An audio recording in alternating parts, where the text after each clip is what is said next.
Nyakisharara Airfield is about 9.5 kilometers from Mbarara City Center along the Mbarara Road. It is a modest facility for private charter flights. However, you have probably already heard of the ambitious plan to transform this basic airfield into Mbarara International Airport, a major world-class aviation hub.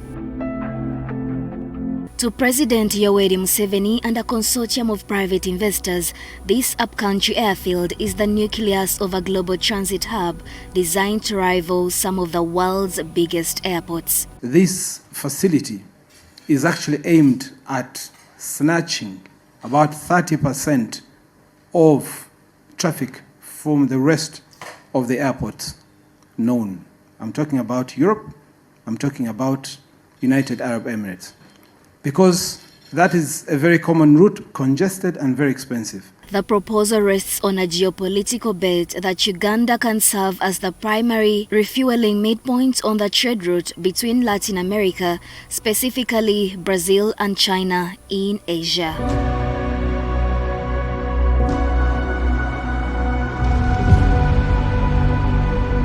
But beyond the promise, key details remain unclear. The full financing structure has not been disclosed, construction timelines are uncertain, and traffic projections are unclear. Since the announcement last year, there is little to suggest that anything has been done to set the transformation in motion. What has happened at Nyakisharara Airfield since these plans were made public? As one approaches Nyakisharara Airfield, there are stretches of land on either side, mostly farmland, said to be owned by locals. It's a quiet community with little activity apart from the cars on the Mbarara Road and perhaps the cows grazing nearby. At the entrance to the airfield, there are two signposts. One for Mbarara Airfield, which indicates that it is operated by the Uganda Civil Aviation Authority. The other points to Base 7 International Aviation Academy, the private company at the center of the proposed airport project. Earlier this year, the company received backing from President Museveni, who directed the Prime Minister Robin Nabanja and relevant government bodies to support its plan to develop a major transport hub at Nyakisharara and nearby areas. The proposal was presented at State House by Base 7 alongside Hamster Business Solutions. For a large-scale airport under a build-operate-transfer arrangement, the investor would finance construction and recover costs through user fees and auxiliary developments such as hotels. This is Nyakisharara Airfield, the proposed site for Uganda's next mega international airport. To the left is a modest office block used by Base 7. To the right lies the untarmacked runway. A small terminal building handles passenger check-ins, security, and a basic lounge. Information on the CAA website indicates that the airfield lacks air navigation systems, fire and rescue services beyond fire extinguishers, and customs or immigration facilities. The runway measures between 1.3 and 1.5 kilometers, depending on who you ask at the airfield. However, the CAA website indicates that it has a 1.5 kilometer runway. It's a gravel runway, not tarmacked. This restricts the types of aircraft that can land here, but it's usually small aircraft carrying 16 to 24 passengers, according to local authorities. The apron can accommodate about 4 aircrafts, but it's also untarmacked. On the day of our visit, one aircraft had landed with 7 passengers on board and was scheduled to return to Entebbe later that afternoon. It was the only flight expected that day. Passenger traffic remains low. The airfield handles between 30 and 40 passengers a month, depending on the season. Officials offer varying explanations. Some say the majority are VIPs and business travelers. Others point to tourists and patients seeking medical services outside Mbarara. What is clear is that operations here are largely domestic and most movements are chartered. The contrast between the current reality and future ambition shows that substantial investment is required to realize the Mbarara International Airport dream. If the government proceeds with its plans, this land and the surrounding communities will be affected. More than 3 villages will be impacted.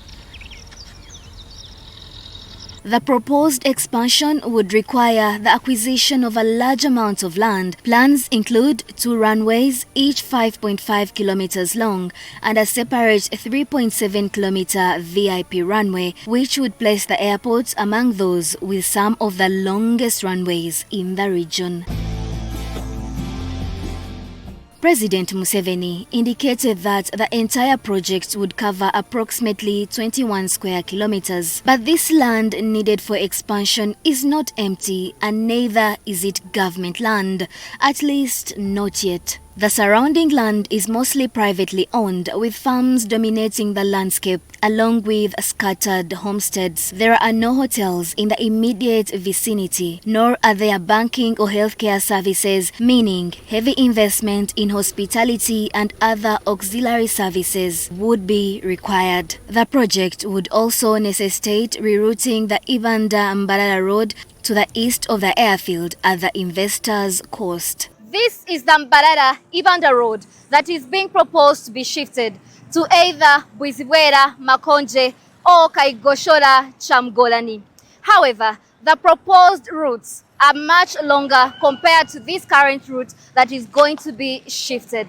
The Mbarara Ibanda Road leads to Ibanda, Kamwenge as well as Fort Poto. The quantum of land that we require is so big that it will require the government to put in place a mechanism of compulsory acquisition. It is we who shall pay for whatever processes, but then the government must take the lead to apply the law and what it ought to be done. While government officials have expressed confidence in the project, promising transformation and economic growth, local communities say they have been kept in the dark. They say residents have heard about the airport only through hearsay. There has been no official communication, no meetings, no consultations. People do not know who will be affected or how much land will be taken. We do not yet know where the airport will pass or how many people will be affected. We need to obtain and review the official map because it should clearly indicate the affected areas. Once we understand how people will be impacted, we can engage in discussions with those concerned and determine the best way forward. We are not opposed to the airport project, but we need accurate information.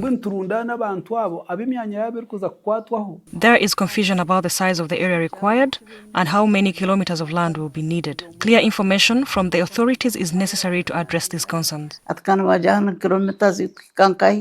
Without clear information, confusion and exploitation are rising. Local leaders warn that some individuals are exploiting this uncertainty to deceive residents. They are circulating rumors that government plans to seize land without compensation, only to later offer to buy it cheaply from owners who fear losing everything for nothing. There are those we call mafias who are convincing people to sell their land cheaply. Some even claim to help people without land titles to obtain them, only to buy the land at low prices by falsely claiming that the government would take it anyway, while others ended up grabbing people's land. These individuals are not from our community. They are calling on government to step in not only to implement the project but also protect communities through proper sensitization and transparent processes, even when it comes to assessing the value of people's property. Meanwhile, the real estate market around Nyakisharara is already reacting. According to those that are dealing in real estate, land prices have surged since news of the airport broke.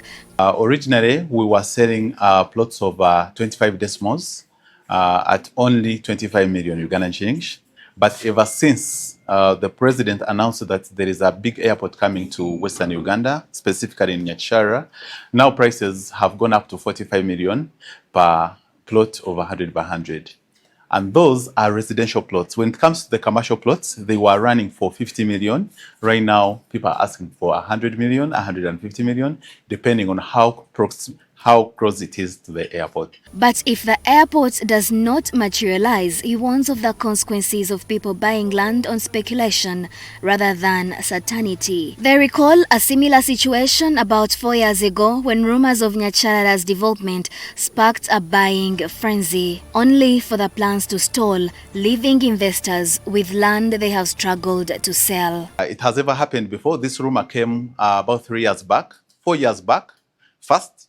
So we went places and bought land, because after that there was silence and no one was interested. And we were buying land expensively, expecting that people would buy expensively. Suddenly the rumor was cancelled, so we got stuck with the land. But can Uganda realistically attract global transit traffic, or is this a high-risk gamble? In the second story of our series on this project, we assess the plan's viability. Why would an airline choose Mbarara over established hubs in Ethiopia, South Africa, or even Kenya?